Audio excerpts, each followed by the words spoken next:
The story begins with a stern and thoughtful look of a fair-haired young man, dressed in armor, next to whom stands a massive mug of beer. Suddenly, he turns to his interlocutor with a question about the legendary blacksmith, and his hand, driven by emotions, itself reaches out to the interlocutor. Opposite stood a strong, muscular man with a shaved head and graceful tattoos on his body. Next to him stood a mug of foamy drink.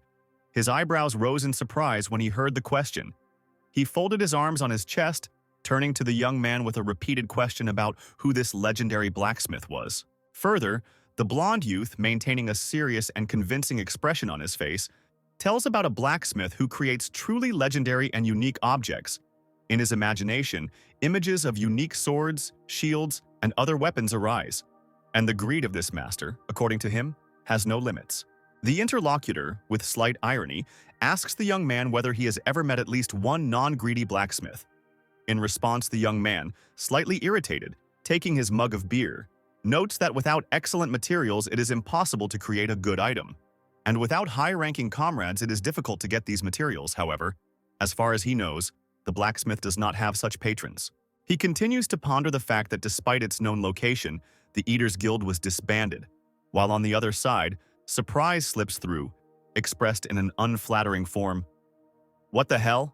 The thoughts about the mysterious blacksmith continue, and the interlocutor asks the young man with lively interest whether this blacksmith is able to provide himself with everything he needs, to which the young man answers quite ambiguously, "Who knows?" The picture changes, and we see many menacing and frightening creatures. Some of them have horns, others have many eyes like spiders, and the skin of others resembles stone. From their appearance, we can definitely say that these monsters do not have good intentions. In front walks one of these powerful creatures, resembling a dragon with horns, thick fur, and huge glowing red eyes. A powerful column of air pierced the dark sky. The frightened leaves of the trees rustled, creating a whirlwind. Somewhere in the distance, the voice of the interlocutor still sounds, wondering about the existence of the mysterious blacksmith and trying to understand how this is possible. Under the influence of the impulse, the air rushed again, filled with the sounds of fluttering clothes.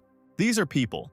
They jump straight into the thick of these monsters. Their clothes cannot be called armor. They only hide the mantles, nothing more.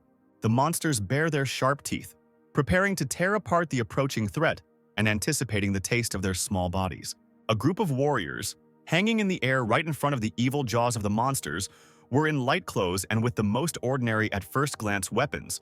But suddenly, one of them with a quick movement of his hands calls forth a column of fire, incinerating a strong monster, while the rest prepared their weapons for battle. The monsters feel the horror in every fiber of their ugly bodies. It is clear from their appearance that they were not prepared for such resistance, and now they are being destroyed by the weapons of this group. Somewhere, an alarmed and slightly disappointed young man, abruptly breaking away from his comrades, remembering them with unflattering expressions, hastily tries to catch up with them, since they unceremoniously left without him. The man jumped very high, and the bright light of the moon, peeking out from behind the trees, washed his beautiful figure. He looks down appraisingly, his gaze showing superiority and seriousness. The guy jumps right into the thick of the ugly monsters. There is no fear in him. He just arrogantly says that he sees a lot of material in them. A pillar of blue sword light spreads across the entire field. Like lightning, the sword flies through the air and blinds everything around with a strong flash. This sword cuts through everything that gets in its way. Landing impressively on the ground and lifting many heavy rocks into the air around him, the guy confidently declares that he is the best swordsman. No, the guy changed his mind. He is not the best swordsman. At this time, red rays of destructive power burst from his hands. These rays cut through space, sweeping away all creatures in their path. And the guy says that, in fact, he is the best magician. A sharp push in the side takes the guy by surprise, and he has to come out of his own fantasies. The man is not at all impressed by his story, chuckles slightly and questions his words, until the guy almost screams from the unexpected attack. The guy moves on, completely ignoring his interlocutor's doubts, clearly knowing that he is right about something. He walks between the majestically standing swords, choosing which one to take. Finally, choosing a manly heavy sword, he introduces himself to us as a blacksmith with an unusual story, who was simply lucky. The huge monsters surrounded the young man, but he was not afraid, and only asked ironically, "Have you decided to attack me yourself?" He swung his sword with determination, causing a slight glow to appear. The guy said with a solemn grin that he would just test the effectiveness of this sword. A blinding flash strikes the monsters, their flame-distorted faces dissolving in a bright glow, reflecting primal fear. A sharp explosion hits everything, monsters burn, and the ground around them flies apart from its force. Kokoro Island, level 4 of the dungeon, located in a huge volcano crater. 16 in the united ranks of the Sharp Sword, says a man still unknown to us. The guards behind him warn him 5 minutes before the start. He still continues to talk about the 8 top players and 200 elites who are going to fight for him. The light of the fire answered his face, and he understands that even with such a force that can easily capture a small fortress, he is still afraid. The army stands in front of the fire that has flared up in a small depression. The man knows that this is the one that appears once every 2 weeks, Hell Gao. The Wanderer warns about 4 minutes before the start. The man is focused, the army has really become stronger, but the army began to shout, "Trespasser! Trespasser!" The man was in great confusion, looking around for the problem that had appeared. In the depths of the cave stood a man hidden by a cloak. The entire army turned around, looking at him. Just a figure in a cloak, nothing more, and seemingly no protection or danger. The man is very confused, he is clearly angry about this situation. He does not know who this is at all. The entire army, already expecting the appearance of another guest, looks at the figure that has appeared. The face lights up, and we see a boy we already know, a magician, while the man doesn't even know who this weakling is. He is alone, facing a whole army, heavily armed, waiting for battle. The man looks at this fearless young man. He does not see any sword or armor. He is very surprised by this. The young man never changed his position. The man does not understand how he was able to get through the defensive system. Is he a well-trained killer, he thinks, imagining what to do now? The man convinces himself that this is not a murderer. People like that don't give themselves away so easily. Then a sign grid appears in the air. 2 signs popped up again. Searching for grid user. User not found. The man is surprised to realize that it is not a player. After exchanging glances with the army, who were no less surprised, he came to absolutely no conclusions. The man decided to remember in the dialogue, said that this is the territory of the Silver Knights Guild. He thought to himself that the guards at the entrance had completely relaxed since they let him in. He continued to tell the young man that there would be a battle here, and if he wanted to stay alive, then he should leave. The young man quietly wondered why his invisible self had disappeared. Perhaps it was because Hell Gao had noticed him. He takes off his long coat in one movement, because he clearly doesn't need it anymore. The entire army stared at the guy in shock, not believing what they saw. The man was also still looking at the guy in shock, while right behind him, the fire raged, rising. The young man found himself dressed in elite armor that elegantly hugged his body. It looked like dragon scales, with spikes running right down the spine. He had a long, spiked tail, and his armor reflected the red light coming from the crystals in his armor. The army was in shock. Everyone was whispering and didn't understand what kind of armor it was. What was wrong with this man? Irritation appeared on the man's face. He started yelling at the entire army to stop staring and get this man out of here. Suddenly, anger turned to horror on their faces, and fire flared up behind them. Turning around, they realized that he was already here. The fire turns into a shape, highlighting the huge figure of a terrible monster. From the raging flames emerged a figure of a weapon, more like an ancient Viking halberd. Then a huge head with long, curved horns began to appear. The face resembled a skull. It did not look like an ordinary person at all. All the guards, including the man, the commander-in-chief, completely unexpectedly, were very frightened by his appearance. Gao was 30 times larger than humans, a huge demon with a strong body and terrifying fire under his control. Master of Hellfire, Hell Gao, has arrived, was heard by everyone there. Hell Gao's roar sowed fear and chaos, and the fire reduced heat resistance by 50%. Everyone looked at him in horror, frantically thinking what to do, not even being able to say it out loud. Hell Gao used pillars of flame, making a warning movement with his weapon, sprinkling everything with fire. The army began to be blown away and burned, but they stood, thanks to their fire-resistant armor. However, this did not help, and more than 50 people screamed from surprise and the fire falling on them. Some were blown off their feet, while others simply froze in horror. Doom was reflected in everyone's eyes. Turning around, the commander-in-chief saw that half of the guild had been killed by flames alone. He began to worry because despite the fact that his heat resistance had increased to 86%, he could still only leave here with serious injuries. Despair showed on his face. He realized that he had all lost to this hellish Gao again. The young magician, with a completely casual expression, heads towards his goal. In full high-class uniform, he stands in front of a huge wall. The commander-in-chief looks at him in complete bewilderment as this flame wiped out half of his army. But this boy didn't care. The elegant armor looked great on this boy's body, showing its highest level. With an ordinary look, the guy raises his hand, creating a small ball of glow. The man was surprised by this action from the guy. An ordinary pickaxe appeared from the glowing ball, and the boy was clearly confident in his actions. The man looked at the magician in despair, completely perplexed. Why would the boy need a pickaxe in such a situation? Is this guy kidding me? The man thinks. He clearly expected a different plot of events. While the magician was diligently breaking the stone wall, the gaze of Hell Gao fell on him, which clearly did not bode well. The boy felt very hot. He seemed not to notice what was happening and only got angry that it was getting harder and harder each time. The guy continues his work because the necessary ore that he mines appears only when the main boss arrives, but Gao is already going to give this smart guy a good slap with flames. The flames are already flying towards the back of the young man, who still doesn't pay attention. The fire spread throughout the entire cave, even hitting the commander-in-chief, who had been monitoring the situation until now. The flames hit the young man directly, the man noticed, looking in fear at what had happened to the boy. After all, no one could resist the power of the fire that the hellish Gao directed at him. But when the smoke from the flame cleared, the boy stood calmly, completely unharmed, just as casually in his place. The magician turns around abruptly and asks the commander-in-chief to do something about this boss because he was too hot, which causes complete shock in the man.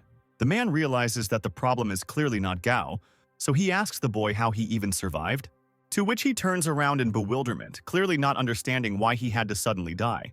Hellish Gao, seeing that his victim was still standing, he looked at him with his empty, burning flame gaze, knowing without a second thought what he was going to do again. Gao takes a swing and sprinkles the boy with flame again, while the boy, in his turn, with a light voice, answers the man that there is absolutely nothing complicated about it. The flames once again engulf the boy's body, enveloping every inch of his armor, but doing nothing to change the expression on his grin.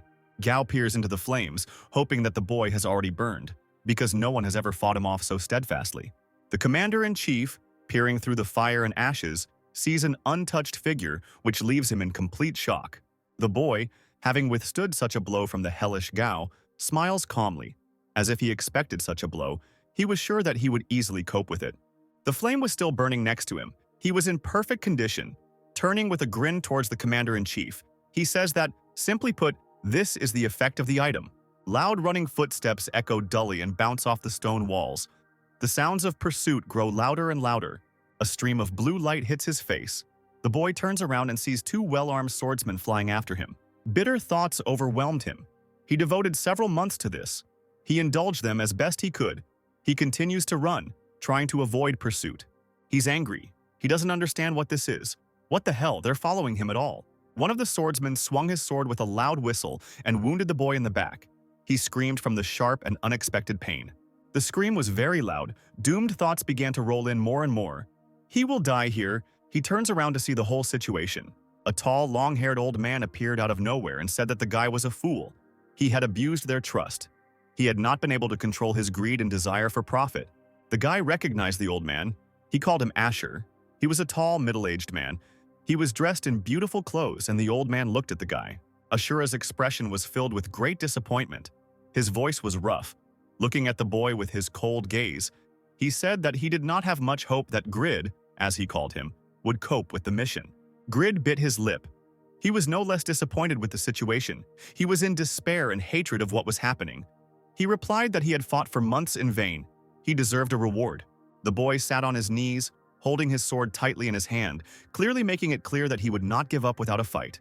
Asher replied that, of course, he would not leave him without a reward. Asher frowned, his expression even more severe than before. His cold, rough voice said that to the one who so carelessly trampled on his good attitude towards him, a silent pause appeared in the air. One of the swordsmen appeared behind the guy. He swung. His eyes, under the black, sharp mask of a bird, burned with a red fire. Death, Asher finished. A cold, doomed shiver ran through the guy's body. Grid turns around, the last thoughts flashing through his head that everything will end like this.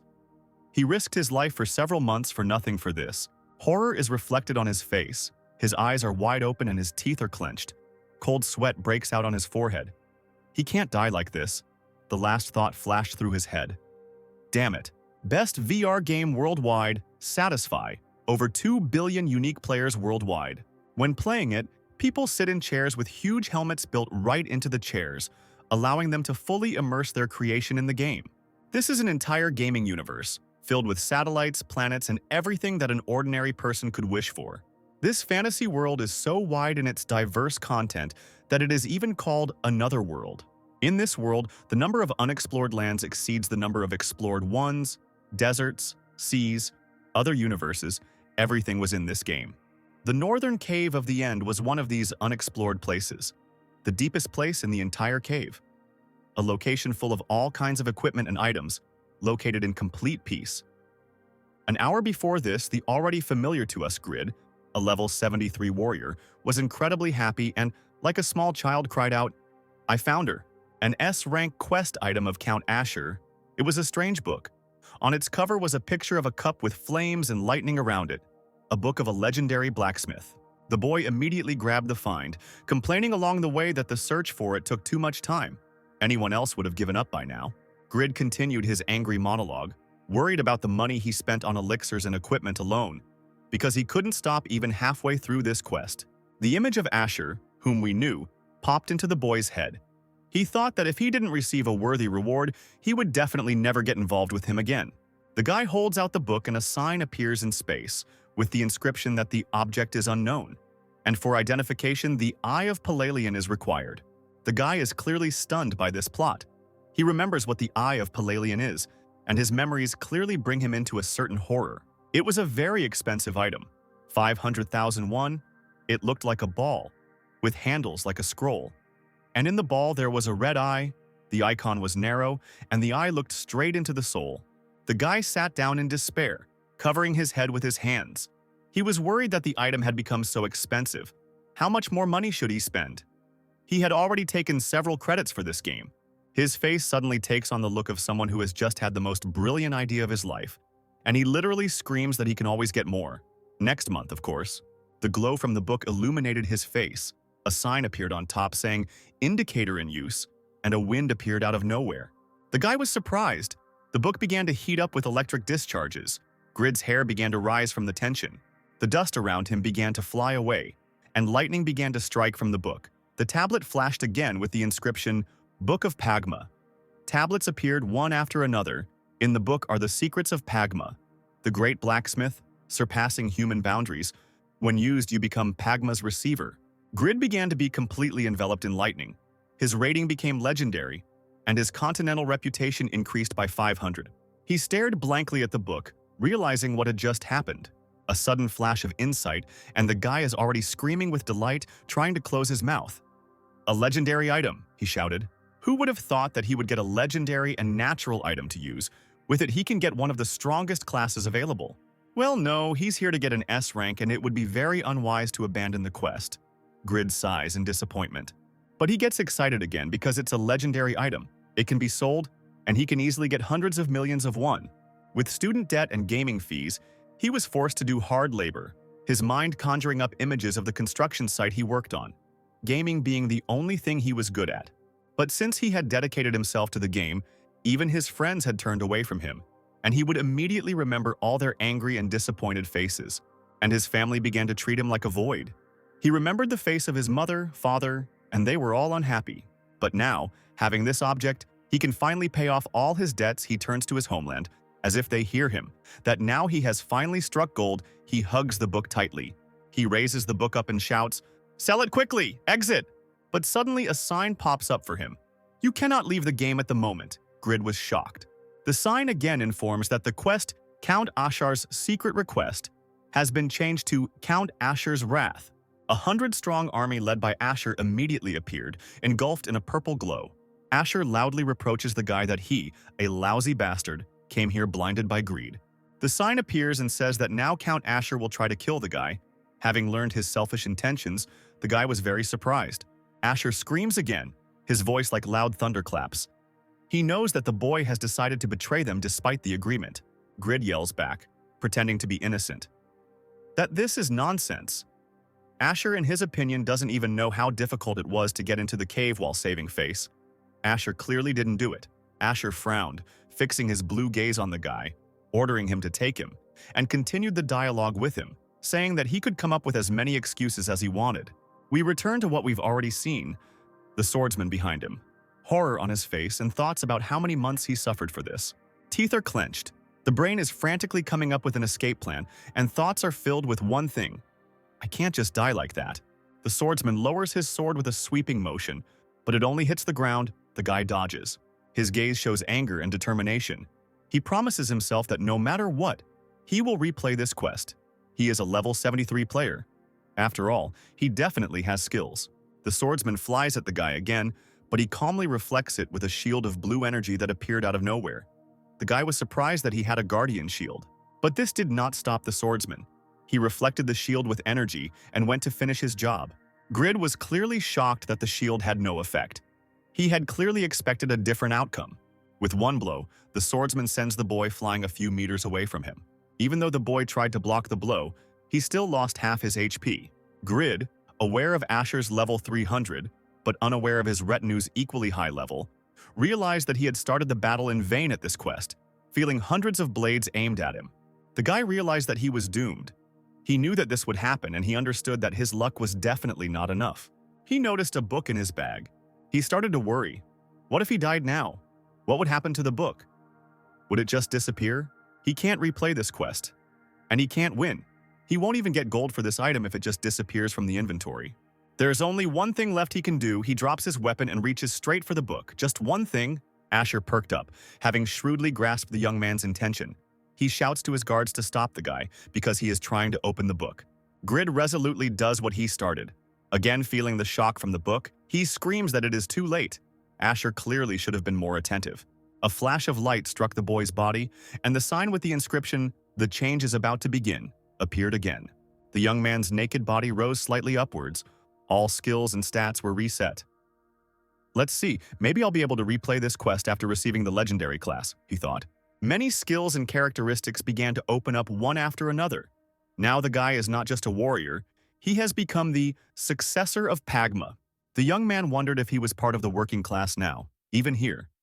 However, he still felt strong enough. Perhaps these changes were due to class effects.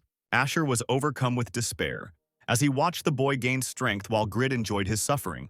The young man was already making plans for the future, thinking about how he would defeat the swordsman, enjoy the power, and complete the quest. A message appears in the air saying, "Change is complete," causing Grid to grin and say, "Done," confidently. Now a legend. The young man began to threaten with incredible confidence, not noticing that he was wearing shorts and that his level was only 1. Taking up the sword, he felt ready for battle, although perhaps only he himself thought so. And, as it was easy to guess, death awaits him.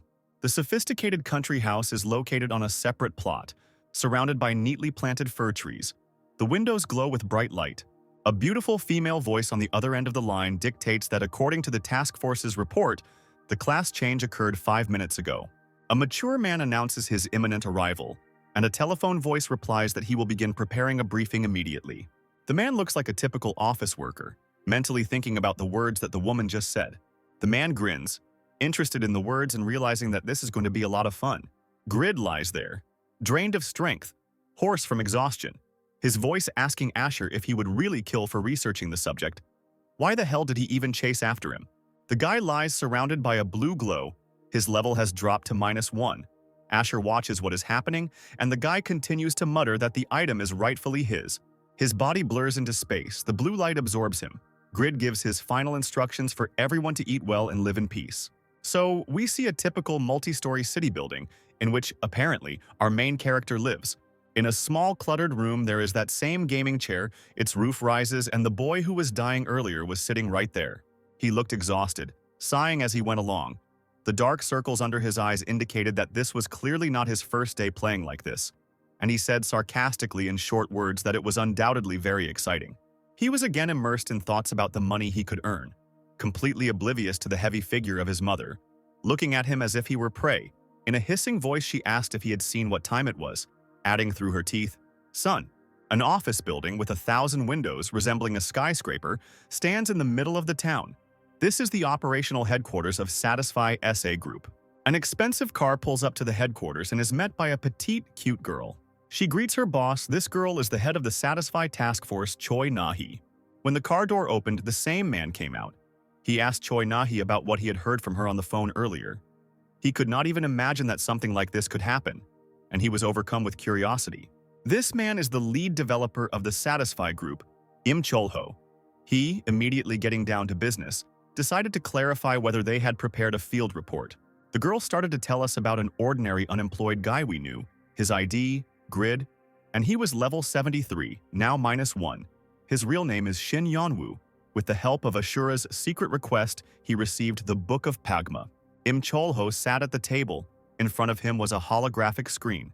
Behind him stood a girl who continued to tell the story of a young man who lived for more than a year in one city and spent 3 months exploring endless lands with level 200 monsters, dying many times. Although the main developer once told them to investigate the legendary class, all the research teams came to the conclusion that it was a coincidence based on the recklessness of the teenagers' play. As Choi Nahi kindly reported, the man was less hostile to this. In his opinion, such actions cannot be called a coincidence. It is the persistence that the young man showed. A photo of that same grid appeared on the screen. The girl, looking at him, wonders if this could have happened by accident. As the leader of the team, she is very disappointed. The man pulled the girl up. He reproached her for choosing the wrong words. In his opinion, this could not have happened by accident. Nahi looked at the developer in surprise. The developer began his explanation that, according to the calculations of the supercomputer Morpheus, the northern cave of the end and Pagma's receiver should be opened only in 2 years. But this guy not only found the northern end cave, he did the accompanying quest and found the item. He approached the woman. Does she really think it was an accident? The man pointed his finger at the photo of the young man. He was confused by another thing. The guy had a negative level. The developer continued the story that initially this quest was supposed to open only at level 350 or higher, but Grid bypassed it and used the item very quickly, and since he underwent immediate class changes, the standard legend penalty was applied. Instantly reset the level to the first. Since he failed 2 parallel quests at once, he lost 2 levels. Usually players below 10th do not lose levels like that, but Grid's level was set at -1. Naha's gaze widened in surprise. She began to understand what the developer was getting at. This meant, "Now do you understand?" the man says, explaining that the average player gets 10 points to a stat per level, and when Grid is at -level 1, he will need 2 more levels to reach his first starting level, meaning he will receive 20 additional points to his stat, which is 20 points more than any other player. The man gestures to the greatness of his idea. He denies that it is an accident, that it is a special situation, that it is a skill. The cute red-haired girl continues to look surprised, but her eyes show intense mental activity. She understands that the game is out of balance and they absolutely have to fix it, which she reports. But the developer interrupts her, saying that there is no point in going that far. The man stood up and pointed out to the woman what she had said. There is no point in worrying about such ineffective players. Besides, Pagma's successor is a weak class in combat. The developer frowned. A heavy thought came to him as if he remembered something. The girl, noticing this, immediately asked what had happened, but the man refused and only said that he would leave for the day. In the military power management building, the same thing can be heard several times. Mr. Shin Yeonwoo. A heavy hand falls on the boy's shoulder. As if waking him from sleep, this man is addressing him specifically. It was the old man who pointed out that this was not the first time the boy had been called. He should collect the money for the morning's work, while the irritated man in uniform at the table, as if hinting, suggested that everyone hurry up and go home. Yeonwoo jumps up, apologizing profusely and does what he was asked to do. The old man and the grandpa step aside, discussing the guy's terrible appearance and the fact that he stinks. They are clearly embarrassed by the fact that he is a gambling addict. He hears their voices through which mockery and vain judgments penetrate. They say that fate should lead a man to success but not him, and even regret that such a young soul was destined to become a failure. He sits thoughtfully, surrounded by stone buildings, his head hanging down in exhaustion. He looks at the crumpled green bills. It's enough for another round of the game, but it doesn't bring the same excitement as before. Realizing that the only thing he can think about is the game, a wave of disgust and guilt overwhelms him. But only because he couldn't get that treasured book for several hundred million won, because it could have changed his life. He spent an incredible amount of time in this city, but for what? To end up at -level 1? Cars rush past the guy one after another, but in this rush there is one treasured one, which we met earlier. An elite class machine from the developer Satisfy. Im Cholho was riding in serious thought. His attentiveness had clearly left him. His whole head was filled with only that special player. Despite the driver's distraction, the car fits into every turn quite successfully and stays level on the road. Smiling smugly, Cholho talks about the player's advantage, which is that no one considers him special, but the guy will have to prove the opposite himself. Meanwhile, Yanwu was completely desperate, covering his head with his hands from endless bad thoughts. He can't be that bad. He needs to try himself in at least something else. Unable to bear these thoughts, the boy cried out, "Is there really nothing I'm good at?" He clenched his fists hard, hitting his knees hard, his voice filled with deep despair. The anger subsided. He unclenched his fists, where the already killed banknotes became even more rebellious than they were. With a heaviness in his soul, he exhaled. As if grasping at his only hope, the boy grinned, clearly ordering himself to play again. At that time, the developer noted to himself that the guy clearly had no sense of proportion, and that was his main advantage. We return again to Yanwu's tall multi-story building. As usual for himself, the young man sits in his gaming chair, trying to justify his thoughtlessness with interest, because he has never played for the legendary class, and this is definitely his last game. As long as the capsule, as they call their gaming chair, remains in order, everything should go well, as if he had broken a friend's, as a sign of hope for her. Determination is the word that can describe him now. He is obliged to win back his money at any cost. A huge ball with 1,000 universes began to shine, from which many lands, still unknown to many players, flew out. A typical game loading screen appeared, and a blue sign connecting to Satisfy came out with the usual sound. The sky is gray and rainy, just a little bit more, and it will definitely start raining. A dry old tree at the end of its life tries to stretch its tops towards him, hoping that heaven will allow it to live a little longer.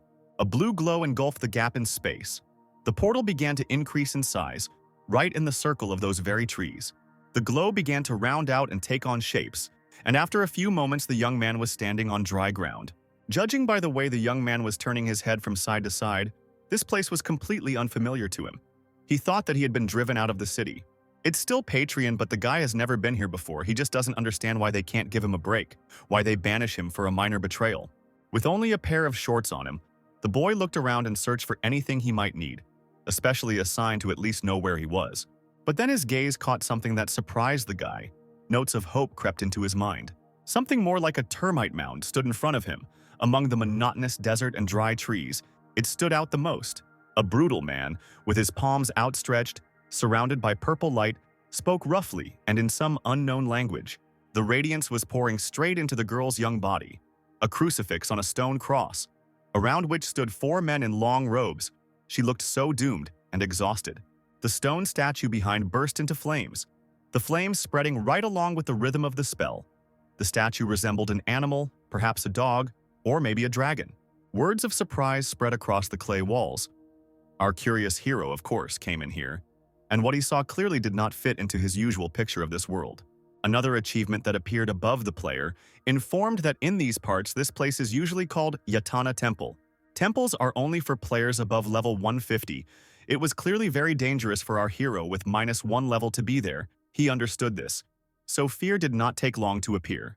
To make sure of his worthlessness, the guy decided to look at his characteristics, and of course, they were not at all comforting. His level was -1. Class, Successor of Pagma. Title, The One Who Became a Legend. Health and mana were full. Intelligence, agility, self-control, tenacity, nobility, insight were at the lowest rating. 1. Attribute points. 0. Weight, 3 and a bit out of 20. The card warned that the weight had been exceeded by 200%, so now the speed was reduced by 100%. And now Yanwu was limited in using skills, so the risk of entering a weakened state had greatly increased. Seeing his weak characteristics, he realized that now he is no stronger than a small beetle. Apparently this is not a bug in the system. He is really at -1 level. However, there were also advantages. It was now much easier to get reputation points and make an impression. And as for items, he could now further improve them and use them. An action plan immediately appeared in the guy's head. He could already feel how green papers appeared in his hands because now, with such characteristics, it became easier for him to earn money. Iron armor immediately appeared on the guy's body as soon as he said one word. Equip. The player received Maymon's two-handed sword and Mengel's armor. It was a delight. Before the guy could only put on this armor at level 60, he needed 200 strength points for this. His new capabilities amazed him more and more. But apparently nothing comes for free, and immediately red signs informed the player that penalties had been applied to him for imbalance of characteristics. Additional effects had been reduced by 50%, attack power by 30, and defense by 20. But even with the penalties, the sword gave 200 attack points and 130 defense, which is many times better than level 1 items, which don't even come close to reaching that level. The guy seemed to be filled with this energy of blessing. He thanked every god he could remember. After all, the legendary classes are excellent to allow such high-class equipment. A minute of dubious thoughts completely destroyed all the delight. The silence in his head puzzled the guy, directing him to reasoning. If it's a level 150 dungeon, then everyone else in it is the same level? The game is trying to kiss him and kill him at the same time? A loud scream echoed through the walls. It was the girl over whom 4 sorcerers were leaning. It was completely unclear whether it was a cry of pain or fear. Since he is in the temple of Yatona, those 4 must be monks of Yatona. Apparently they learned to cast spells on this girl. One small scratch from them will kill our hero. Staying here for him is the same as dying. Just when the guy thought that he would simply hide from them, a heavy figure in a cloak appeared behind him. An atmosphere of impending horror emanating directly from him. A hand fell on his armor. A stretch and a familiar "you" flew from the monk's lips. The guy was completely taken aback. He still didn't know whether to hit him or run away. Apparently, the first option was more familiar to him. The sword cut through the air with a quick movement, causing the man to scream and step back. In a hurt tone, he urged the boy to calm down and asked if he really tried to kill him. Yanwu was surprised by the lack of a hostile reaction and lowered his sword. The man took off his hood. The light illuminated his face. It was very masculine. The sideburns merged with the beard. The hair was of medium length. It was a secret guard under the command of Count Steam. Doran. He noticed how the guy was hiding and realized that he was not one of the monks. The termite mountain was covered with dense catarrhs all over its surface. It stood out very much among the dry and some flowering trees. Yanwu realized that the young girl, the crucifix on the altar, was Count Steim's daughter, Irene. Doran confirmed the guy's reasoning, adding that she was kidnapped during a trip. Doran noted that despite the current situation, it was nice to have someone on your side. The guy looked at him completely uncomprehendingly and noticed another sign. She reported that now the guy signed up for the S-Class quest, saving the Count's daughter. Within an hour, he must save her and receive 3,000 gold. Doran was an ordinary NPC. Doran spoke to the guy respectfully, saying that fear blinds ordinary people. But Yanwu seemed brave to him, while Yanwu himself thought that this place had never been explored by players before. Wondering how such a weakling, how could he end up here, and how could he endure all this? He turned to the game, thinking that maybe it was because of an innate ability. But it was a self-control class ability. Points cannot be allocated to this ability. The probability of falling into an abnormal state was radically reduced. The recovery speed increased. All the gods must be on Count Stein's side, Doran rejoiced. The player, as our hero, will help him. He sincerely thanks Yona for helping in such difficult times. Yanwu was surprised by this and said in a straightforward tone that he was not going to help Doran in his mission. An awkward pause hung over them as they looked straight into each other's eyes, both caught. Doran tried again to awaken the warrior spirit in the boy by telling him to carry out this mission with him. But the boy was adamant and cut him off with a dry phrase, "I'm not going to," which made the whole situation even more awkward. Doran was very stunned by such an answer. Holding out his hand, he stutteredly asked the guy if he would really leave him alone to fight these black magicians. But the guy only said that it was not his problem. Although it was very painful for the guy to lose 3,000 gold, which in yen is about 3,600,000, he ended up here because of another S level. It would be stupid to do that. Doran was convinced that the guy was the one who could resist the dark energy. He himself would not be able to cope with it. He just begs the guy to help. Yonu is not a ceremony with Doran at all. No excuses, just the dry truth, because in fact he is fine because of luck. Now he is at minus level 1, and if he fails this quest, then he will be at minus level 3. They did not stop arguing. Doran begged for help, but the guy clearly refused him, going deeper into the hall, trying to find a way out. Suddenly, a huge boulder, touched by one of the men, flew down with a loud bang. Both of them, caught up in the same thought, looked down at the stone. An expression of incomprehension reflected on their faces. The stone hit something soft, and to our guy's unfortunate surprise, it was one of the monks who had already noticed the attackers. Now the quest saving the Count's daughter was definitely activated. The guy was definitely not delighted with this news. He was clearly pissed off by this whole situation. Doran had been waiting for this moment, for which he had been preparing his signature phrase, "Now we're in the same boat." According to him, Yanwu was now also an enemy of the temple, but the guy still stubbornly resisted going on this quest. Then, the man explained that now they would not be allowed to leave. The monks of the Yaten temple are fanatics who engage in sacrifice. They have a broken group, and they killed one of them.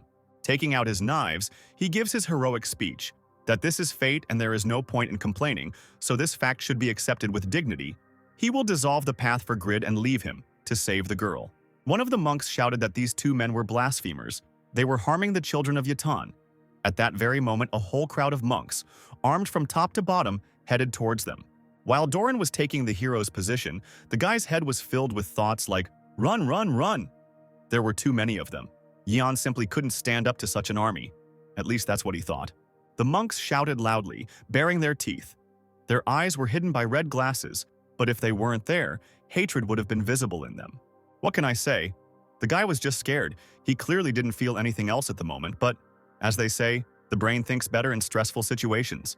Once again, he cries that he will die quickly, sitting down and covering his head with his hands. But at this time, the monk flies out from above, clearly not of his own free will. The guy looks at the trajectory of his fall and looks at the collapsed body in surprise, noticing a knife sticking out of it. Two more monks rush at Doran, raising their swords over him. In their opinion, he is the Antichrist, deserving of inevitable death. But the mercenary is not an ordinary one. It's not for nothing that he called himself that. He calmly dodges every attack of the monks, which they did not expect at all. Doran finds the monk's weak spot with his sharp gaze and runs right under him. By spreading his knives between his fingers, he catches the target. He must not make a mistake. That is his job. Two knives fly out of the palms right at the monk's head. From the strong blow, they fly several meters away from Doran, who is already looking for the next target. 5 knives, 5 hit targets, and again, one after another, the monks fall to the ground like heavy sacks, lifeless bodies blocking the empty road. The guy just watched. He was surprised by the mercenary's strength. He was very good at moving in such a narrow space. There was a chance that he would be lucky and the boy would survive with him. More shouts and orders to kill were heard from behind. A group of monks ran out. On the other side, the guy saw this and humbly realized that he might not be lucky. Doran turned to Yona. In his opinion, if they continue to fight like this, it will lead them nowhere. Doran was clearly hinting at more targeted actions. Doran, allegedly referring to the guy's desire to finish everything as soon as possible and not waste time on these small fish, pushed the guy, who was completely lost in bewilderment from what was happening. The push sent the guy flying down into the very depths of the termite mound. While they were shouting that he would simply die here, he wouldn't succeed, the mercenary jumped after him, not paying any attention to the monks. This man is clearly not as simple as he seems, because even this time he saves the guy. A light appears from his palms. He cast a levitation spell and paused slightly in the air. The guy almost kissed the ground with his face, but the spell saved him. There were only a couple of centimeters between him and the ground. He breathed a sigh of relief. Doran mocks the guy because he was surprised by such an easy spell. Apparently, he is very modest. But the guy rolls his eyes a lot significantly. This mercenary definitely has problems with communication. But even so, the guy is alive only thanks to him, which makes him smile, enjoying his living body while Doran is waiting for the guy to show himself, calling it the power that Yanwu hid. The mission to rescue the young lady began, and about 24 monks guarded the altar where she was located. "Kill all heretics" was heard everywhere in one voice. Everyone, as one, stood screaming, hands raised, violet flame burning in them. They call their actions the fulfillment of desires cheaper than the underworld. They are involved in dark magic, and if these two do nothing, it will be very difficult to leave there alive. Doran clearly thinks faster than the guy because he, not allowing the monks to complete the spell, launched knives at them like darts. There is no longer any doubt about the mercenaries' accuracy. They hit the target right on the head. The monks repeat the fate of those monks who got in the way of this Apollo before. The smartest of all the monks decided to say the most obvious thing. Doran was aiming at the spellcasters. The rest of the children of Yatan must kill him at any cost. But the man is not at all embarrassed by the crowd of running and constantly screaming monks. He takes his usual stance, taking out his knives. The guy finally notices how strong his partner is. He copes with these poor guys despite the fact that they are level 150. As expected, the guy thought that he didn't need to do anything and now he could finish the quest just quietly thanks to the NPC. He just had to support him. And no, the guy didn't run off to fight, as you might think. He just decided to shout motivational slogans at Doran, which of course distracted him. The figures surrounded the man, saying some kind of spell, the essence of which is that the man will become a doll with an empty soul. Flashes, screams, a strong wind, all this accompanied him. And Doran missed him. He didn't notice how the monks began to surround and read the spell. It caught him completely by surprise. The spell consumed him. His pupils rolled up. His body became weak. The one who was brave and strong a couple of minutes ago was already screaming from pain and devastation. The guy immediately took his words back. If you think about it, he had dreamed of becoming Yatan's servant all his life, like no one else. Overjoyed by such a victory, the monks cried out in delight, "This is what will happen to those who stand in their way. And, as is the classic, they will not leave our hero without attention." "I am Steinman's shadow, Doran," the man's angry voice echoes, purple lights interspersed with bright yellow ones. "He is a sword of darkness, and he will carry out his service to the end." His eyes lit up. Life was returning to the man. With one swing of his fist, he broke through the wall of black magic. This man is definitely cool. That's what the guy thought. He realized that this ordinary NPC is a hero, a strong and important character inside the game. The monks did not calm down. They completely lacked the instinct of self-preservation. They read another spell, trying to somehow influence Doran. He raised his knives like lightning. Rage was reflected on his face. Before us again is a mercenary full of strength who is ready to give his life for the Stein family. And those who try to attack this family in any way will never be given a second chance. 50 knives charged with electricity are sent straight to the monks. The monks are in a completely hopeless situation. Their chances of survival are decreasing exponentially as the knives get closer and closer. There's a loud crack, knives are falling, an energy shield has appeared right in front of the monks. But from their faces, you can tell for sure that they have nothing to do with it. The guy and the mercenary were also no less surprised.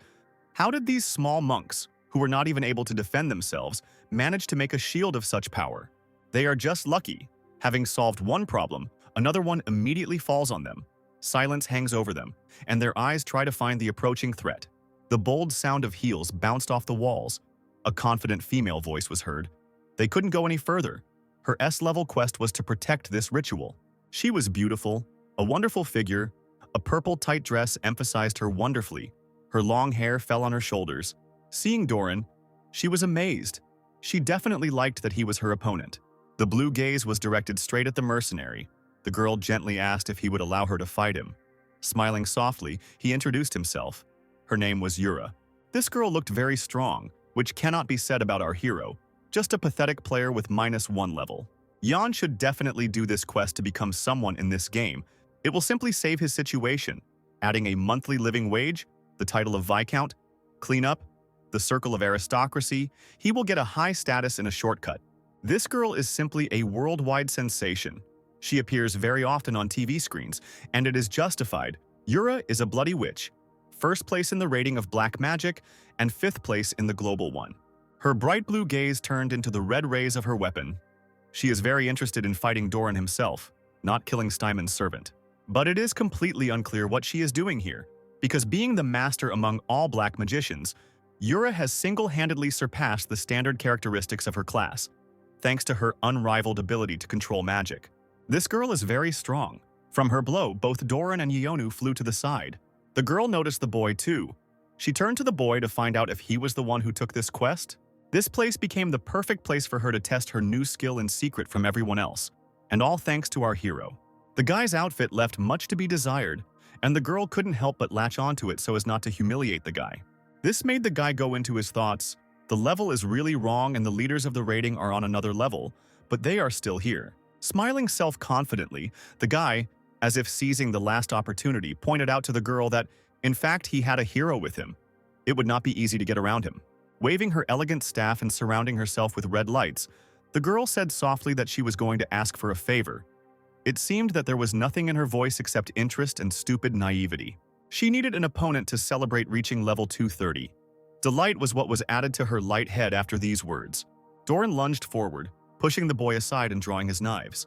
There was no room for doubts and unnecessary thoughts here, so the knives immediately went straight to the center of the red lights, where the girl was. If you're even one step faster, The man paused briefly, squinting his eyes to see the target. "You can always win," he continued, the lights and weapons mixing with each other, interrupting, Doran rushing into battle straight towards her. She wasn't impressed. Typical heroic words before every battle. Everything as expected. But she clearly didn't like his agility, and with a powerful spell she caught his feet in the ground. The ground around him rose, sucking his feet in more and more. Doran only chuckled that such a weak spell would not catch him. The soil connected with his daggers and rose up. Now he had power over it, not it. Of course, he directed them at her, so to speak, returned the favor. A ringing whistle was heard everywhere where these daggers slid. She waved her hand, knocking away all the knives. Doran had already spent a significant part of his energy. It seemed that the outcome of this fight was known to everyone. The man was clearly offended by this. "My strength is too weak to deal with creatures like you." He was too rude in his expressions. After all, it is not flattering to talk so much about a nice lady. He figured out her plan. She attacked from a completely different side, from above. But now she is exposed, which will make it much easier for Doran to fight. A black energy ball appeared in the girl's hands, which seemed to suck in the entire atmosphere in the cave. Apparently, she's having a lot of fun, because she jokes that she is quite worthy of gratitude, because she will relieve Doran's body of the weight of blood. At this time, several black balls fly straight at the black man. Blood gushed out of the body. The balls sucked it in, and jagged wounds appeared all over Doran's body. Yanwu got it really wrong because his life is completely dependent on Doran's life, and he can't even help him in any way right now. Here it is, the very skill that she so wanted to try. It uses only 30% of her mother, but it is very effective, at least that's what the girl thinks. Doran certainly didn't share her opinion. Pillars of energy appeared from his hand. The blood slowly stopped moving. The energy came from the ring on his hand. It contains a strong energy that has protected the Steinman family for over 100 years. The witch was scared. She didn't expect at all that some family guard had a skill that gave unlimited protection. The skill of hypnosis. Yonu immediately ran up to Doran, asking him what happened and if he was okay. Doran's expression showed surprise. Somehow the man didn't understand obvious things. Therefore, he explained that these were the abilities of the ring. Its protection, although not ideal, was quite enough to repel the attacks of the witch and speed up his healing. Greed woke up in the guy, and he directly asked Doran to give him the ring, to which the man was clearly taken aback. In any case, this is not a world ring, so it's time to tell this little witch to retreat. Otherwise, the outcome of this battle will not be as pleasant as everyone would like. More knives are sent flying, cutting through the air and slicing through the red beams of energy. She reflects everything again. They are both strong. There is definitely a third person missing in their battle. Yura did not expect such strength from Doran. She hoped for a quick outcome of the battle. But here there was such strong resistance. Even if she uses last fort, they should not be underestimated. The girl frowned. Everything is not going as she wanted. While Yanwu was tossing and turning, he caught Yura's attention, but she doesn't know anything about this guy. For example, how strong he can be. 3 more monks appeared not far from Yonu, and he was really confused. He was powerless before them. These cultists are already very close. Will Sir Doran help him now? He has a lot of work to do. It is really difficult to repel the attacks of a crazy woman. The wand is a serious weapon, especially when it is endowed with magical energy. It contains a crystal, somewhat reminiscent of the amethyst we are accustomed to, and it is the one that absorbs all the magic. Yura didn't want to complete this quest with the help of an NPC. She was counting on a player like herself. Such a victory feels much more pleasant. But in any case, she did not retreat. The spell she began to read filled her magic wand with power. This is the most powerful spell that uses all the power of her mana. Such a spell should easily kill players above level 200, especially Doran. And Yura knows this for sure. Darkstorm is the name of this deadly spell. Dispersing into 1,000 fiery rays, pillars of black magic were directed towards the target in the blink of a second. It was huge in scale. There was nowhere to run, nothing to hide behind. A wave of dark magic would kill everyone who stood in its way, be it allies or enemies. "It's all over," flashed through Doran's head. He understood everything. Only a miracle or the enemy's pity could save them now. And this split second, in which the hurricane shortens the distance between them, lasts for them like hours, forcing them to think about all their mistakes. Unexpectedly for Doran, a boy appeared right in front of him. Apparently, he himself did not expect this from himself. The only thing that drove him was complete recklessness, which is quite typical of him. A huge explosion. The wave reached its target. Now there is no turning back. The entire room was illuminated by fiery heat and light. marks from the explosion scattered everywhere. It would seem that only they can cause great damage. What then happened to those who were in the very center? The fire died down, the smoke gradually settled. It was probably a bit too much for use inside the temple, Yura reasoned. But she had already done it, so there was nothing to regret. With a heavy step, she headed straight to the center, where the enemies should once have been. The smoke settled, and glimpses of completely clean and untouched armor began to appear. But was that even possible? Even the strongest hero would not be able to survive after this spell. Well, and apparently our hero and Doran considered themselves a great exception. Because neither of them had a single scratch, they were both surprised. They did not imagine that they could survive. Yura was furious. How could she not know that such a strong player existed? Who was this guy? How did he manage to survive? Her thoughts were filled with a ton of questions. She didn't understand anything at all. Who the hell dared to ruin her moment of glory? Although the guy survived, he only had 1 HP left. Even being able to withstand such a spell does not mean that he will be able to survive this battle, because the enemy is still strong, unlike him. The guy was tormented by questions no less than Yura. He was trying to understand how he was able to withstand a direct hit, and a fleeting thought made the guy realize everything. He recently acquired a new ability. A legend doesn't die that easy, which means that at low health levels he becomes immune to any kind of attack for 5 seconds. A blissful smile spread across his face. The very thought that he was still alive caressed his soul. Nothing worried him except that. Yura was still standing there in confusion. She thought that this was another small player. She would easily defeat him and celebrate her 230th level. This guy was also smiling. From her side, Yanwu looked like a typical self-confident warrior who could easily kill anyone, especially after he showed himself. His smile made her very nervous. How did this happen? Why was someone so strong fighting against her now? Anger turned into panic. Fear and rage merged into one. A storm of emotions sowed chaos in her head. Apparently, Doran was quicker on the uptake than both of them. He didn't care who this guy was, how he survived. He knew one thing, that now his goal was to finish what he started, to kill this girl. Using Yanwu's back as a launch pad, he pushed off from her, flying very high above Yura, drawing his weapon along the way. He mocked Yura, saying that the winner is always one step ahead, despite the mockery, anger, and hatred towards her were visible on his face. Doran's barb stung her, trying to pay in the same coin in their verbal battle. All she could come up with was, "Is that all you can do?" She may be physically stronger, but she really could use some sharper phrases. Anger clouded her vision. It infuriated her how this pathetic old man could look down on her. Fighting off his attacks, she activated her crystal shield. Doran was not prepared. For some reason, he did not think at all that she might have another spell in her reserve, although this is very typical of her. Brushing Doran aside, she consoled herself with the light thoughts that she was almost finished. She just needed to finish off these two before it was too late. But the temple was empty. There was absolutely no one ahead. She was left alone in it. Being so strong, this guy just went out, thought Yura. She expected anything. Attacks, fights, but definitely not this. Doran, who somehow ended up behind, and the witch, both completely confused, said in one voice, "Who does he think he is?"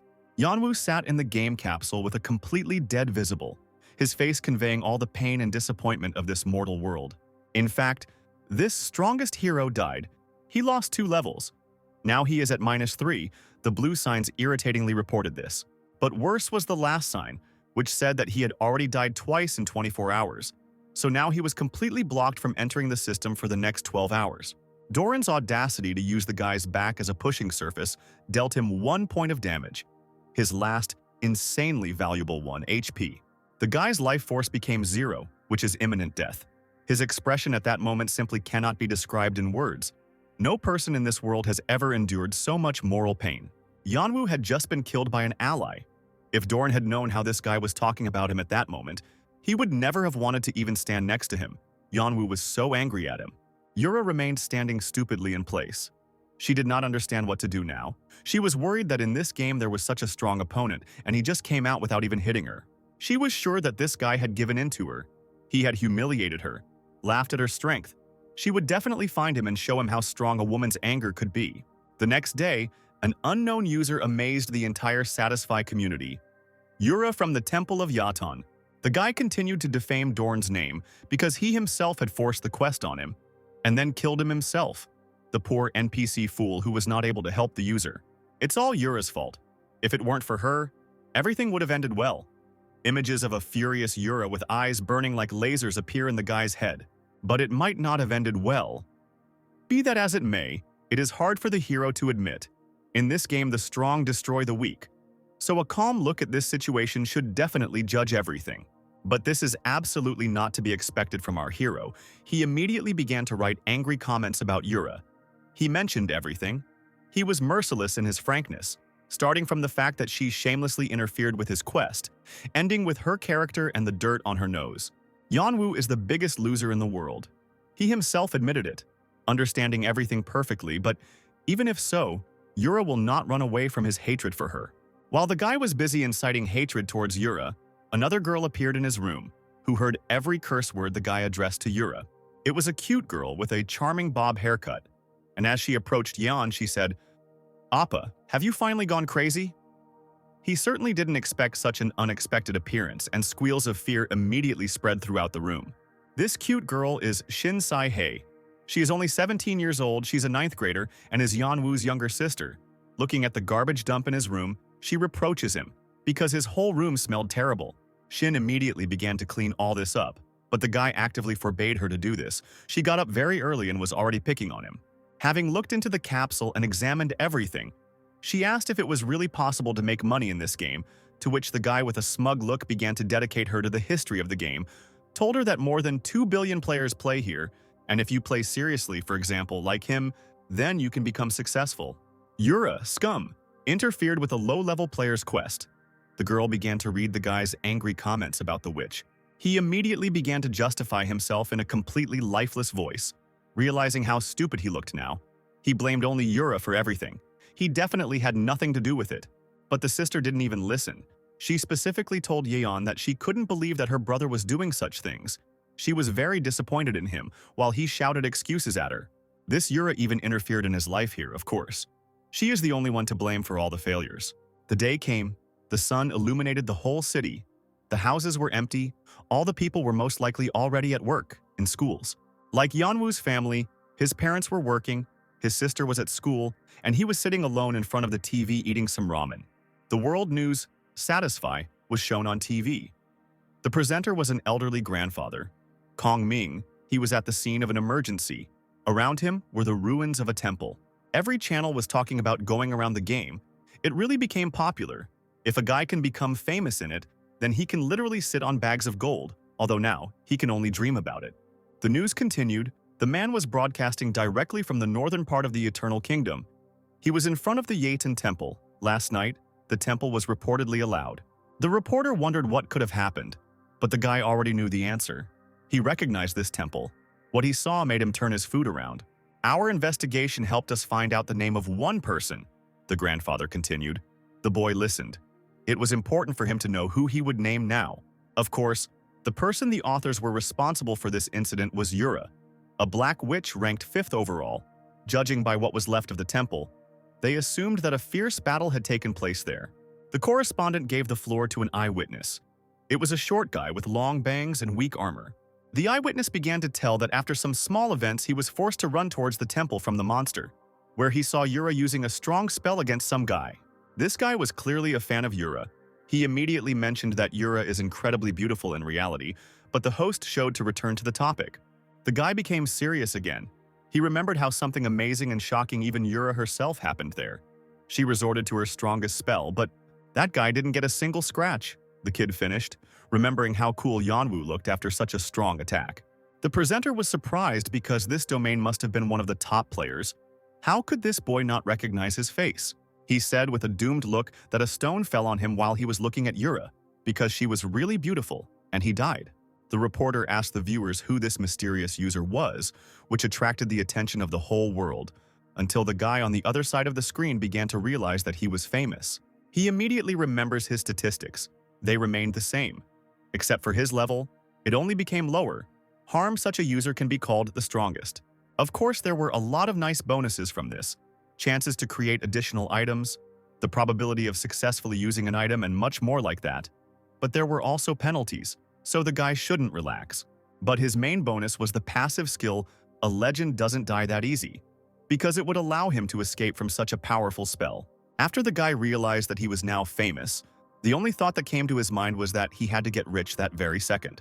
He immediately grabbed the phone, saying that it was a miracle, no death is in vain, and other naive statements of an enthusiastic person. The phone call went straight to the consultation center. The guy wanted to share information with the world news, because he is the same guy from the Yaton Temple. The other end asked for his username. Yeonwoo said proudly, "Grid," and in his head he was already imagining glory and applause for himself alone. But when he was asked to name his level, the guy wasn't even afraid of any tricks. He immediately told the truth that he had a -3rd level. Short rhythmic beeps were heard and the subscriber hung up. All the sorrow of this world fell upon the young man. He fell to his knees, powerlessly, simultaneously blaming Yura for everything. This girl had definitely ruined his whole life. The news reported that there was footage from the scene of the incident. The guy was distracted from his angry thoughts and looked at the screen. In the rubble, 2 figures of the Count's daughter and Doran were visible. The man was wounded and could hardly walk. Yeonwoo was very surprised when he saw them. How could Doran manage to save Irene on his own? Doran looked very bad, and from his tracks one could guess that the battle had been hard. Doran's torment ends. Tears well up in Irene's eyes. She no longer has the strength to hold him, and he falls to the ground. Yeonwoo remembered him as a good guy despite being just an NPC. A nice guy with a nice ring that Yeonwoo has been interested in for a long time. But he no longer cared. He turned away from the TV, preparing to take a little nap. A cute green-haired girl appeared on the screen. She was broadcasting that the user who had attracted the most attention in recent days was now in the news.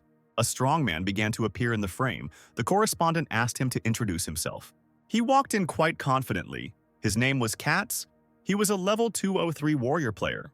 Hearing what was happening on TV, the guy remembered this Katz. He was the one who became famous for his idiotic behavior. They say that he is the son of the executive director of a large company. Katz's ranking rose sharply to 53rd place, and the reporter asked how he achieved such success. It rose 30 positions in just 3 months. Yeonwoo perked up. He jumped up, shouting out sentences of indignation because it took him years to get to level 70. This guy is Japanese, but right now he is filming on a Korean channel, where the first place in the rating belongs to Yura. Katz, looking into the camera, said with a smug look that now first place will be his. Yura's time is up. He will take a place in the global ranking and will dance on her grave. Yeonwoo wondered how he was going to jump from 53rd place to 5th place straight away. Even though he didn't like Yura, he admitted that she was very good at fighting. The red and black sword cut through the air, which Katz claimed was the secret to his victory. It certainly looks like a high-class sword, but in Yeonwoo's opinion, it's too simple to be a secret. The sword began to burst into flames, and Katsu began to look even more like an idiot with his proud appearance. See if I'm right. As if to say, he demonstrates the strength and power of his sword, it became covered in red lightning and fire. Yeonwoo wasn't impressed by the sword at all. It looked just awful. This is Katz's passive skill. Any weapon he picks up will transform into this form, and the more he attacks, the more his health will be restored. The girl cowered in fear as she stood next to the flaming sword. She had never heard of such a skill before, to which she heard in response that it was not surprising, since Katz himself had received it 3 months ago. Katz's epic and only class is the Blood Warrior, another hidden class. With just one skill, Katz has risen very high. Having become inspired by the idea of using his class for its intended purpose, Yeonwoo began to think about how he could do this. The bright blue sky illuminated the turrets and taverns of the small town. This city is Bayron. This is where our hero found himself as soon as he entered the game. Being an enemy of the Church of Yaton, he can no longer appear at the temple. That's why he was thrown here, according to his memories. He was here before, on Asher's quests. An elven boy in the crowd was shouting out an announcement that they were looking for a mage of level 130 or higher to go to the Mubaid ruins. Another man was recruiting players above level 200 for a raid in the Guardian of the Forest, where they go for blue orichalcum. All of them recruited players of level 100 and above, which was quite logical, because outside this city there were monsters of the same level. Therefore, a -level 3 player like Yeonwoo will be left alone to die of starvation, which is why he should find a more suitable city. A cart passed by him, and after assessing the safety, he came to the conclusion that it looked good. Approaching the coachman, Yeonwoo asked him to take him to the nearest safe town, and he recommended the village for newcomers, Vinstvon, but it would cost 10 gold. Yeonwoo was very doubtful about even having that amount, and rightly so. He saw that he only had 3 gold coins in his account, which was not enough even for a simple piece of bread. The coachman already understood what was going on, and in a dry tone ordered them to get away from him. Yeonwoo hasn't said anything yet.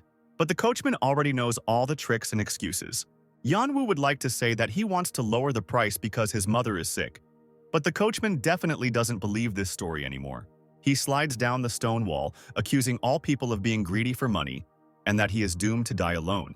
Because of Asher, the guy became a beggar, and now he also has minus level 3 with a completely flawed class.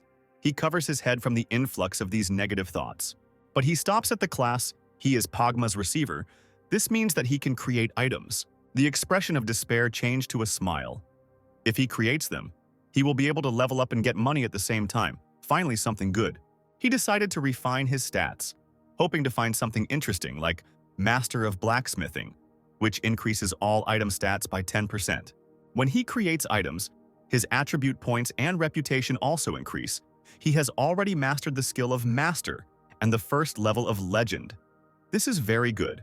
And the best skill is Creation, which allows him to create items himself. He can create 3 items of equipment, the technology for creating which he has already mastered.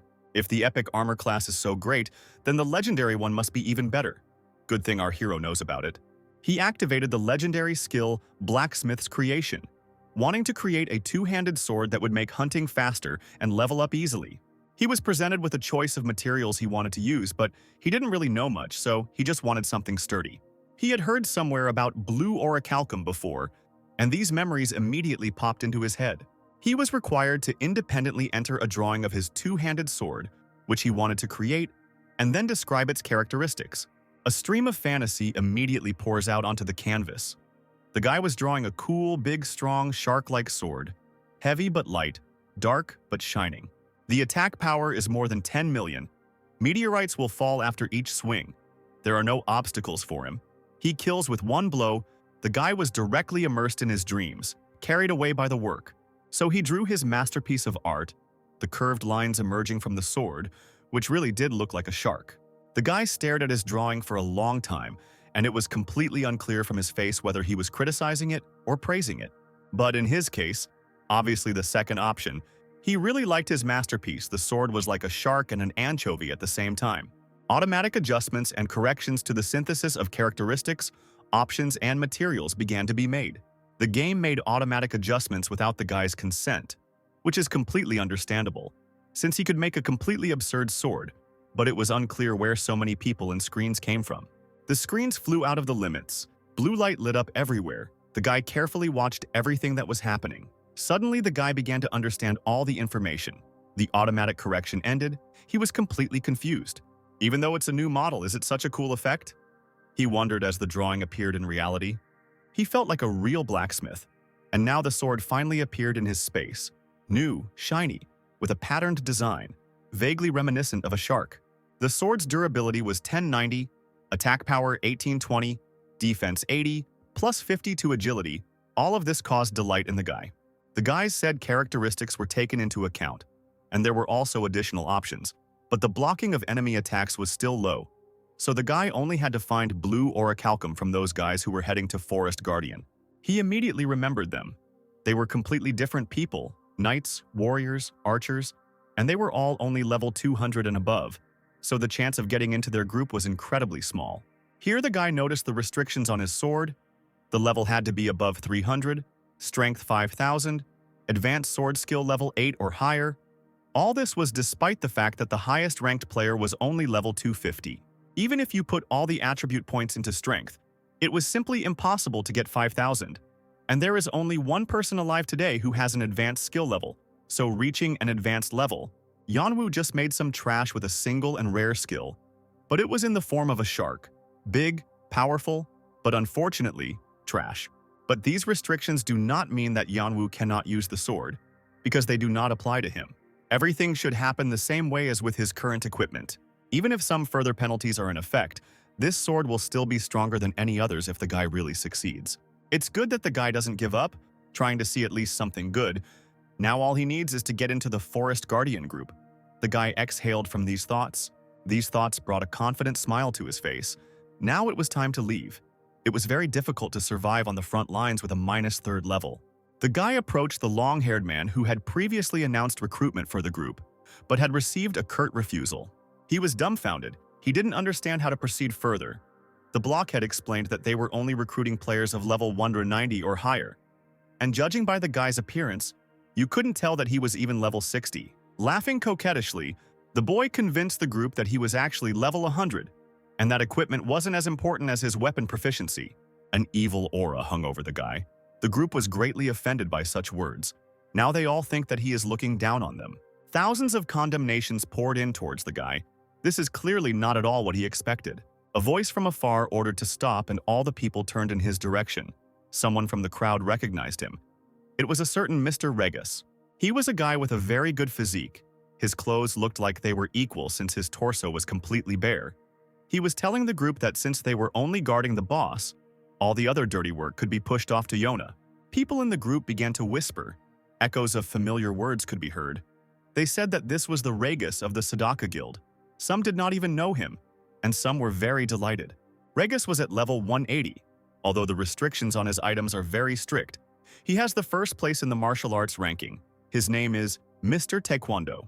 This ranker looks so good, Yanwu felt a strong pressure of the injustice of this world. The long-haired man who was against taking Yona into the team began to prove his opinion to Regus that the guy was not suitable at all. But he didn't even listen to the end and, interrupting, said that a lot of people were needed to make it easier to clear the area.